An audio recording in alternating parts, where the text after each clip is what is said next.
What's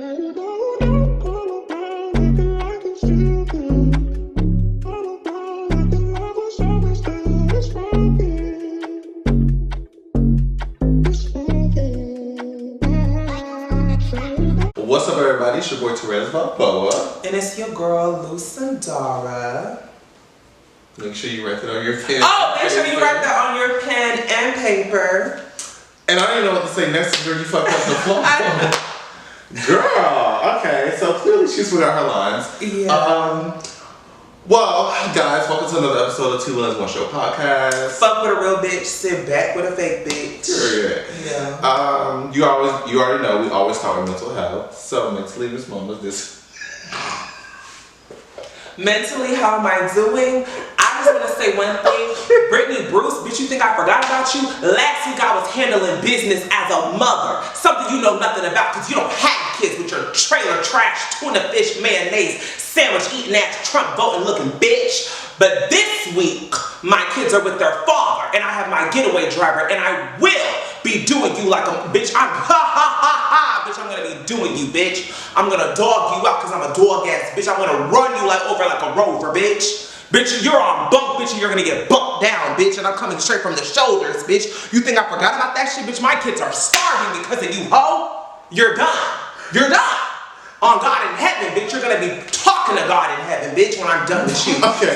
Ain't no Trump, ain't no cops, ain't nothing gonna peel me off of you, bitch. Okay. And that's on game. Okay. Duval County, bitch, stop fucking with me, hoe. Cause when it comes out to my kids, bitch, I ain't never letting up, bitch. Bitch is really on bullshit.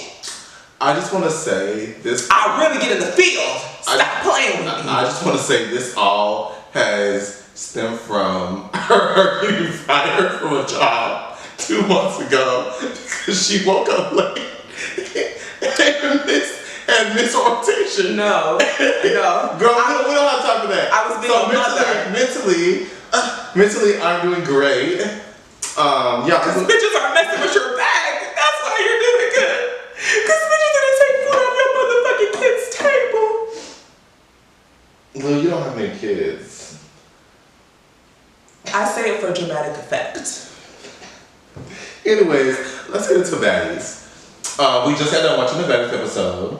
It was an okay episode. I'm not bored. Yeah. I will say I'm that. not bored. I'm not bored. I still don't like the new girls. Yeah, I feel like all their reasonings are dumb. I understand it's reality TV and you have to give us good TV, but I just feel like find a good reason to like fight someone. I don't feel like they're giving themselves enough time to even be in the house. Like you bitches literally started fighting on the sprinter. Let's get in the house. Let's have a meal or two. Let some alcohol get in your system, and then I just feel like I'm sorry. We're gonna always have to bring it up, but I feel like Bad Girls Club. They would definitely like let the tension build up. Like they'll get drunk that night, then they'll come home. Something would happen. They would get it. Like it just made more sense. Even though they met that night and they fought that night, because the first night in Back to Club, it was always a fight. But it made sense. Even if the bitches were drunk, it still made sense. Like Emma wanted to fight Scotty because she's boring. It's not that personal. It's just you're boring, but you want to fight. It's not personal, but you want to fight. You look dumb. You look dumber than your chin. And then Pretty P, Granny P. Oh my, I'm so glad she got her ass backed against that man. I'm sorry, but I'm so here for the Diamond Tinka duo. I love it. I love the Diamond Tinka Diamond and Tinka. Like, bitch, when I tell you two forces come together and when they collide, bitch, they ride. And they had a duo on Baddies? Like a really good duo. Not really, because even when it was like Tommy and Biggie, that more gave like mother hen. Yeah, kind of like, yeah. That's not that duo. Rolly and Slim, no. And I feel like Krishan and Jayla wasn't really a duo. They just had to fight two bitches for real. And then they just kind of teamed up off of that. Like Diamond and Tinka, like that's double trouble. That is Diamond. That's double trouble. I'm sorry. And at first I thought I was gonna get annoyed with them because they were jumping Pretty P like from the trailer, but now Pretty P, you deserve all that. You deserve every jumping you're gonna get. I hope they jump through the whole season. I just want to keep, and it's so funny to me how none of the new girls did shit at all. So Emma wants to fight Scotty because she's boring, right? But you don't want to fight Tinka for jumping somebody? Wouldn't that be like a reason to fight That someone? is so true though. Wouldn't that be like a reason? Because they was all ganging up on Summer, but Dominus, he could just jump your bitch Pretty P. And now you're nowhere to be found. Y'all would just disappear. But when it came to Summer, everybody was out and about. And I feel like because they know Summer's an easy target. It's the same reason why everyone will fight Anna. Because it's like out of all the OGs, who you gonna win against? And who's gonna actually give you that rebuttal? You know what I'm saying? Because like Biggie can be a hit or miss type shit. You know what I'm saying? Yeah. So like Skai can either be a hit or miss, but you know Anna's gonna give it. You know Anna's gonna entertain you. So, but I just feel like, honestly, I do feel like there is a restructuring that needs to happen somewhere in the board meeting when it comes to production, because for these new girls to feel like, okay, Pretty P, oh, you looked at me wrong, so let's fight. It's like, y'all, girl, there has to be something that production can do to where these girls do not feel like somebody breathing in this direction is a reason to fight. Like, these girls need to find other opportunities for camera time besides fighting for the stupidest of reasons. Because one thing about Nana's TV, they fight 10 times more, but the reasoning just makes more sense. The reasonings eat It every just be time. making more sense. It be making more sense. It does. Because now let's see that the girls get down. But the reasoning behind it Be making more sense. Even if it's the first day, it be making more sense. It be making way more sense. Because this shit was dumb. Pretty P wanted to fight because you looked at me wrong. Emma wanted to fight because you're boring. Ivory wanted to fight because Summer said she'll fight anybody and she was in this vicinity. Right. And then it's just like, okay. She wanted to fight Big Lex because Big Lex was sitting and playing it safe and being a normal human being. Can she put her suitcase in the house? Can she pick her room? Y'all need to pick y'all. How long were they out there? Because when they got there, it was daytime, and when they went inside, it was nighttime. So wait, can we wake up Jayla and Ivory fight being? What was that? That is the last. I felt like two dinosaurs were fighting. Like I felt like two dinosaurs trying to hit each other. I thought it was like the Cartoon Network. I thought I was watching Tom and Jerry. I don't know what that was. That is the last time I allow y'all to hype up any more fights. Y'all have been hyping up this Jayla Ivory showdown since Baddies Caribbean episode 1. And we waited all this time for us to see 2 minutes of nobody connecting anything. I'm literally yawning. Yeah, because I was like, what the hell is this? Well, hopefully next episode is better. We shall see. One thing I did notice though was the fact that the girls wanted to gang up on Biggie about not wanting to fight Summer, but they let Anna Mac slide for not wanting to fight Dolly.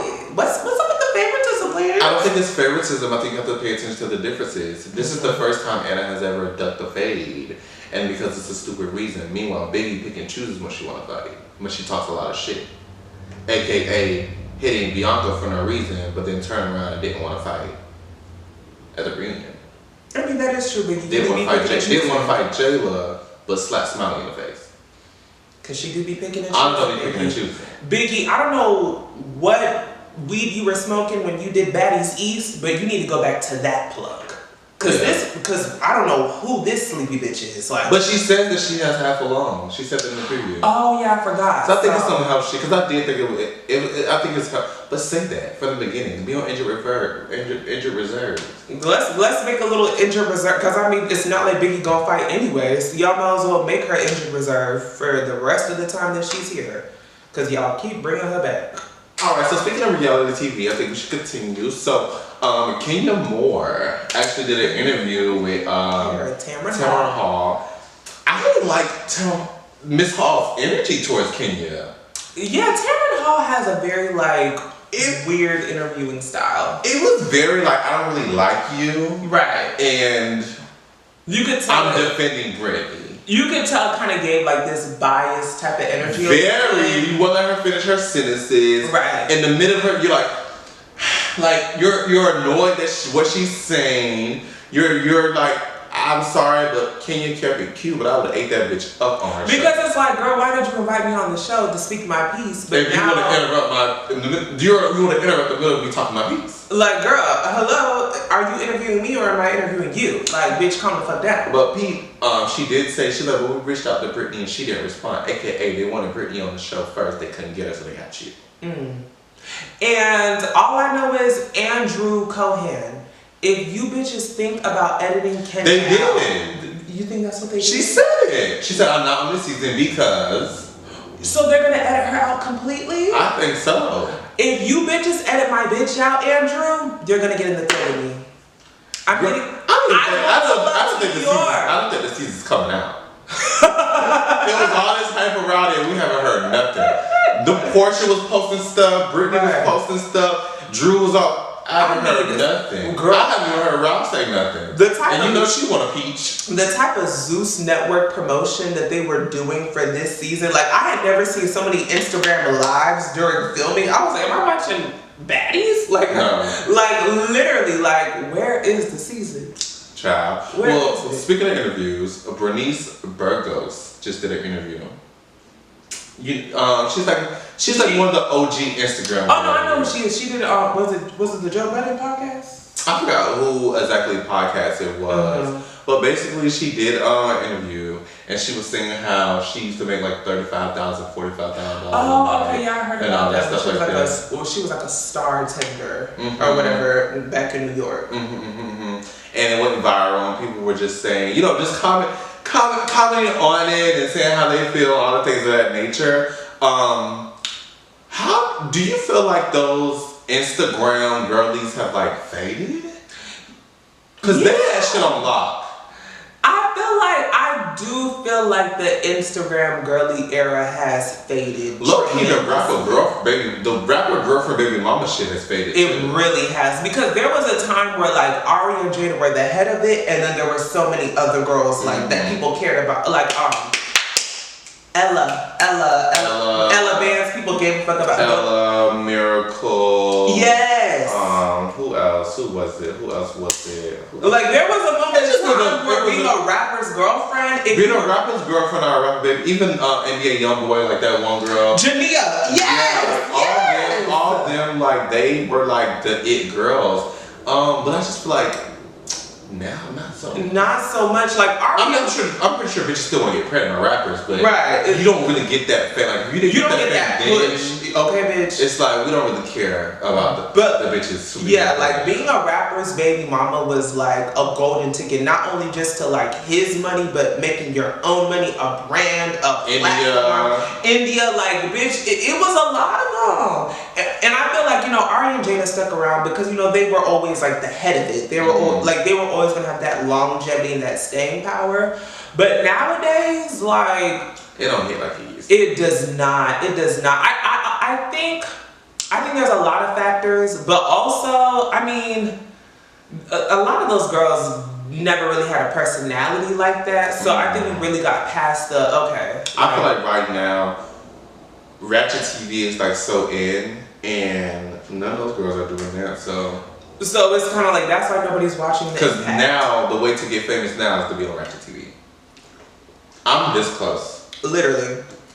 I'm this close. It's like, okay, girl, when is my era gonna come? Like, when is my... Bitch, I might have to, I might have to make it. I might have to pop in on now. You might have TV. I might have to squabble up. We should go on that Unexpected TV show, the one in Jacksonville. Oh, that's in Jacksonville? That would be tea. That would be so much fun. So let's continue to get into girlies. Okay, answer this question to me. What does Holly, Keke Palmer, and Skai Jackson all have in? They unfortunately kept their pregnancies. This is the thing. I saw someone say, y'all are mad at Keke Palmer, Skai Jackson, and Holly for being the adults because y'all still want them to be kids. No. We're upset with them because all three of them had the connections, the lifestyle, all the benefits. They were set up for success. Right.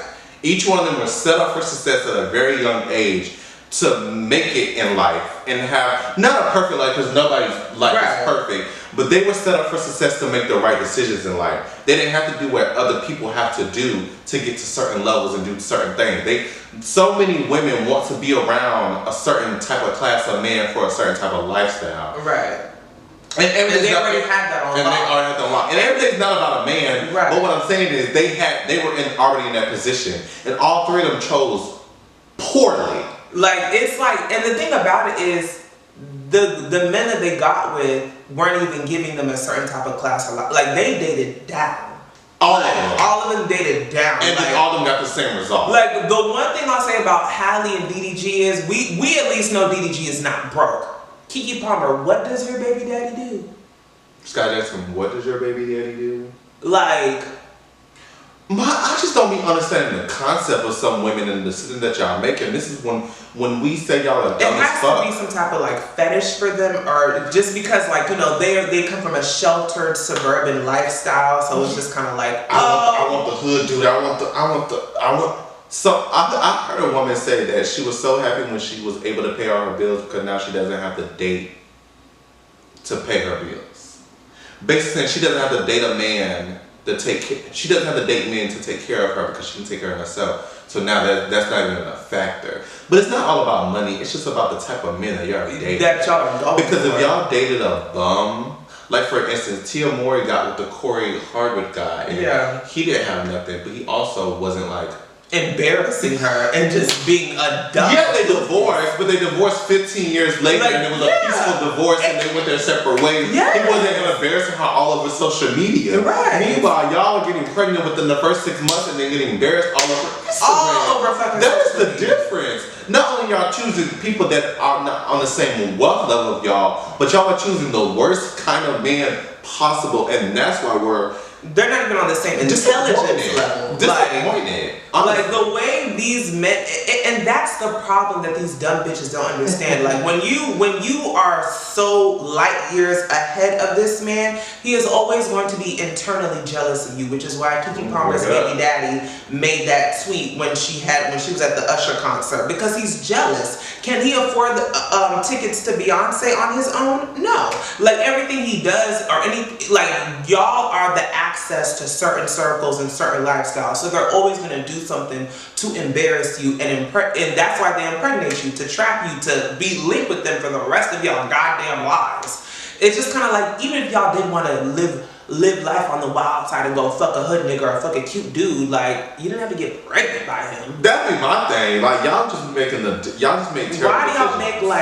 Why do y'all make permanent decisions out of temporary experiences? Make that tea out of pocket. Because even if, you know what I'm saying, like, you know, because even I have someone and two that I know I'm not gonna end up where I do not want to be with, because it just will not end up in the right way. But like they're just. But you're not gonna go and get an apartment with him. You see what I'm saying? Like I'm not gonna let him put a car in my name. Right, like y'all just be making dumb decisions, and it's don't get me wrong, regular bitches do this too, but it kind of make more sense because this is the niggas that's at y'all view, this is at y'all level. Right. So of course y'all are faced with that more, but y'all are faced with CEOs of multi-million-dollar companies and men with substance, and y'all still make such y'all permanently link y'allself to these men, like on purpose. For what? And then come crying to us, bitch, I don't give a fuck. I don't give a damn. Speaking of young ladies, I just recently, for the first time, listened to Flo's album. She has been telling me to get into Flo. I've been seeing Flo all over Twitter, but outside of that, I've never heard a song. They came out with an album, and I decided to give it a listen. So on first listen, at first I was like, I'm not feeling it. I could see they were going for like a 2000 vibe. With the beats, the production is amazing, by the way. Whoever produced that album did a really good job. At first I wasn't feeling it, but then like later down the line, some of the songs were cute, and I was like, okay. The one thing I love about Flo is, to me, Flo is like the Cheetah Girls and Destiny's Child had this beautiful ass baby in their own individualized, modernized twist. Like the influences that they have are apparent, but it doesn't feel like it's all of it, if that makes sense. Like I don't feel like they're trying to be Destiny's Child, but they have. They definitely weren't trying to be. They definitely, for this particular album, I definitely feel like they were trying to give them a 2000s vibe. Right. But they were not trying to be a certain girl group. Exactly. It's kind of like how Tory Lanez did Chicks Take 5. It was all samples from 2000 songs, but he dedicated that album to 2000s music. Right. But he didn't sound like Neo. He didn't sound like Mario. He didn't sound like Trey Songz. He didn't sound like Chris Brown. He sounded like himself. It's taking those influences and individualizing them, making them their own. For sure. They did a really good job. Flow is fucking amazing. I need them to get the One Direction package. Okay, when those They just need that hit. They need that hit and they need that push. I will say no. They need that hit because those songs aren't replayable. I didn't hear anything that I can hear 100,000. Those hooks and those choruses aren't catchy enough for me.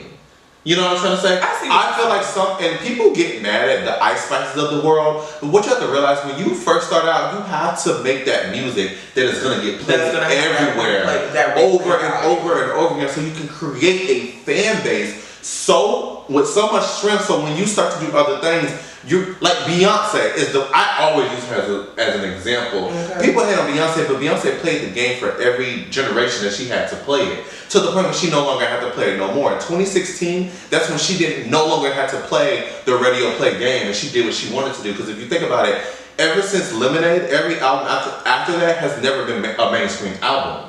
But she's still Beyonce, and her tours are still successful because for 20 years before that, she played the game. When in the 90s, she did her R&B thing. In 2000, she did the couple with the rapper female Jay-Z thing. In the early 2010, she did the pop. She was with the Lady Gagas and the Rihannas and the Pinks and the Katy Perrys. She did what she was supposed to do in her own way that made sense. And now she's an artist who no longer has to play the game. I just feel like artists these days, they do one album and then they're like some walkers like, I'm not doing any more commercial. You need to though, bitch. White people don't even know who you are yet.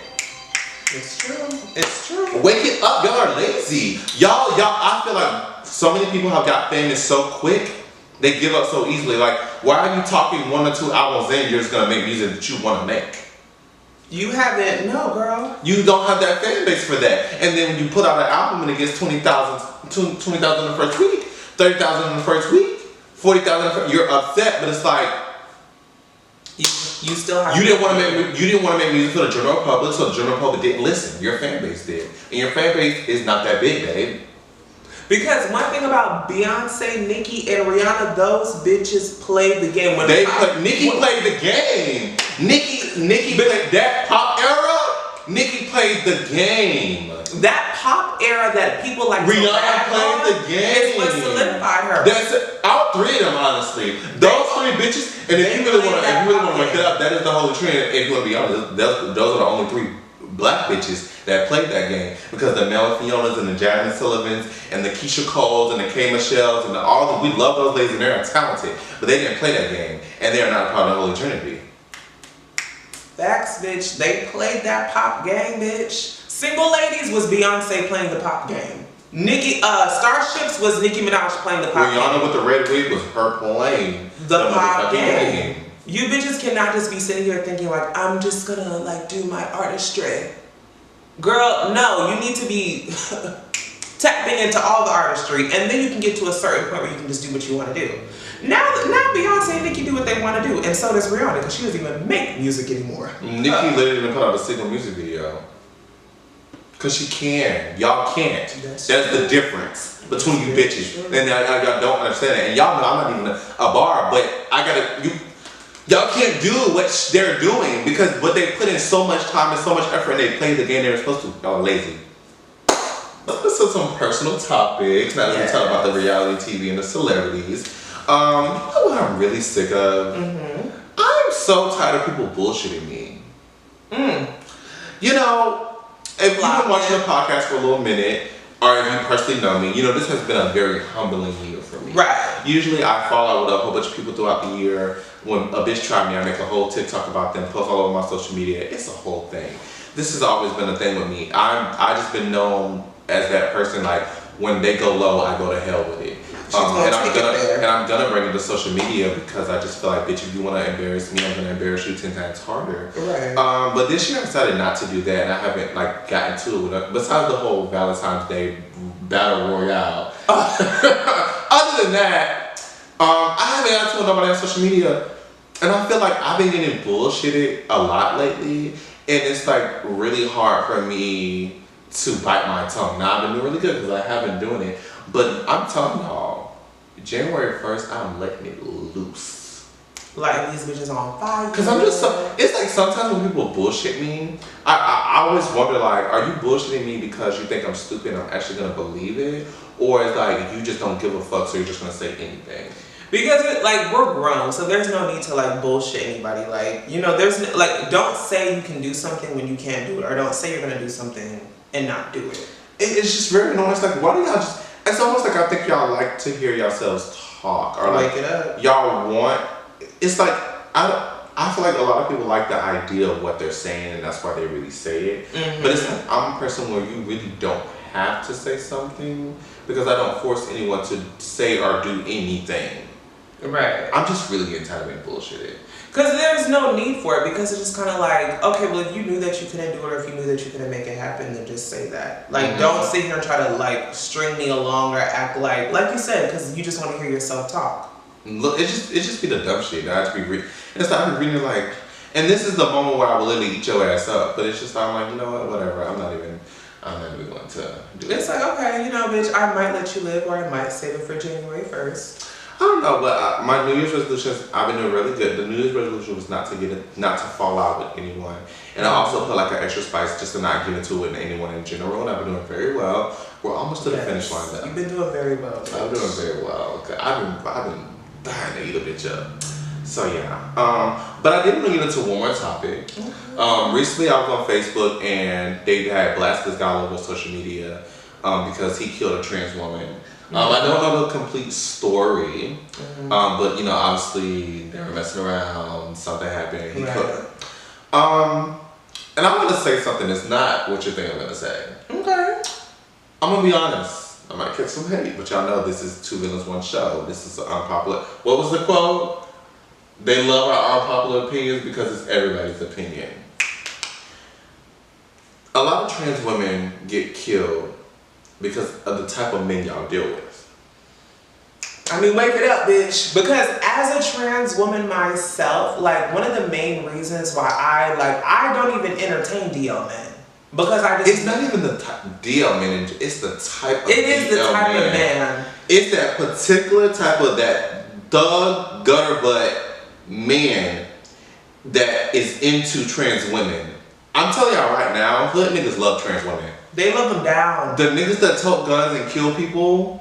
Oh, baby, they love trans women down. Like, and I don't know what that is. I don't know why those two things coexist with each other. Right. But so many men that if a man has killed somebody before, he probably is into trans women. And I feel like that's why a lot of trans women die, because you're already dating someone that is liable to kill someone. Exactly. You know what I'm trying to say? Like, you already are dating someone that's on that type of time. So if you was to do something as put out their sexuality, or they think you're gonna put out their sexuality, or you say something about their sexuality, like, cause they're already mentally not there. So they're already ready. Like, they've already taken lives before. So why do you think he wouldn't take your life? And a lot of the times it's just kind of like, it just comes down to like, how desperate are you? Because the thing about it is like, baby, if I wanted to mess with a hood nigga right now, I could. I just gotta go on my DMs. Like, I mean, I have had so many, I don't want to call them opportunities, but hood niggas like me. But I don't like them, so I don't entertain them, because I know where that's gonna go, and I know the type of danger that could put me in. And honestly, I'm not that desperate. I'm not that thirsty. Yeah. I will go find something else to do. I feel like y'all need to find hobbies. I feel like y'all need to find passions. Y'all need to find some goddamn self-esteem. Because a lot of the times, y'all be messing with these DL hood niggas and they don't be buying y'all chicken boxes. Y'all just like the whole concept of, like, you know, y'all got y'all female friends or whatever, they be messing with hood dudes, and it's like you want to feel like one of them. You just want that masculinity and all that other stuff, but is it really worth your life?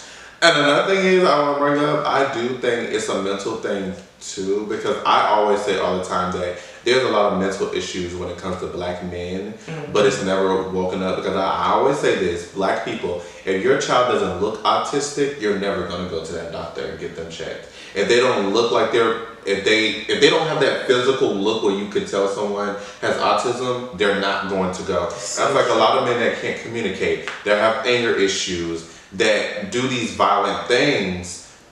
They are autistic. They have autism, babe. They're definitely on the spectrum. Like, that's what it is. And you mix that with drugs? Okay. And they have access to weapons? Those three, you're autistic, you're on drugs, and you have access to weapons. And then a lot of the times, peer pressure as well, because a lot of the times they're not even, unaliving these girls out of fear for them. They're worried about what their gang members are going to think and what their big OG is going to think. And if their big OG finds out, then that's their ass. So they gotta end your life to protect their life. I feel like they get on those drugs, they get paranoid, their brain is already screwed up and fucked up, and then boom. Because a lot of the times there's been cases where the trans girl didn't even say anything to anybody or didn't even expose him, but he just got paranoid and just thought, oh, well, bitch, you just gonna say something, so let me just end you off now. And it's like, all of that could have been prevented if you would have just told him no. Well, y'all like it. If y'all like it, we love it, I guess. Okay, yeah, but I do want to wake that tea up, because I feel like that is why trans women are still dying today. Now, don't get me wrong, y'all do be exposed to DL men, and I'm gonna be honest with you, I never understood why people expose people. That don't really make no sense to me. It doesn't make any sense at all. I don't understand the point of it. Like, even if y'all was even if y'all was like in a relationship and then y'all broke up or whatever the case may be, I never understood the point of exposing nobody. But the fact is, but if y'all are walking around thinking that you're in a relationship, that's the first problem. That's the first problem. But yeah, so I don't know. Hopefully y'all change the type of men that y'all interact with, and then maybe y'all stop dying so much. Some people might see this and get really upset because they have lost someone. But if you want to keep it a buck, it's the type of men that y'all talk to. Like, I don't talk to hood niggas for a reason. Exactly. Like, I do not talk to hood niggas for a reason. I don't want any I know a lot of these deaths are preventable because the same hood niggas that try to talk to y'all be trying to talk to me, and I just don't entertain them. I literally had this guy message me not even 24 hours ago, and he basically he was like, I want you to come over, I want to eat your ass, da da da da. And then he was like, but I can't do it right now because I just got shot in my arm and my leg. So when I get healed, we can leave. Sir, stay in the hospital. So you got ops, and you want to come to my house? Oh, you want me to come to you? I'm not gonna get shot because I'm with you. Like they first of all, they tried to kill you and they failed, so they're coming again. Hello? And I don't want to be with you when they come again. Right. The fuck? That's the last place I want to be. Exactly. Like, the masculinity and that thug fantasy is not that deep. I need to be a man that works at 9 to 5. Okay. A JLB. Bitch. Yes. I'm sorry. Find y'all something safe to do. Period. But alrighty, guys, thank you so much for watching another episode of Two Villains, a One Show podcast. I am Therese Balboa. And it's your girl, Lou Sandara. And we will see you on the next video. Now remember, what was the quote again? Girl, we gotta write this shit down, bitch, because I keep forgetting. Listen, I'm going through a lot right now. I'm worried about unpopular opinion is something unpopular opinion because it's everybody's opinion. Right. We're gonna have it together next week. Right now, I'm worried about putting food on the table for my kids. Because as a mother right now, I'm gonna beat your ass.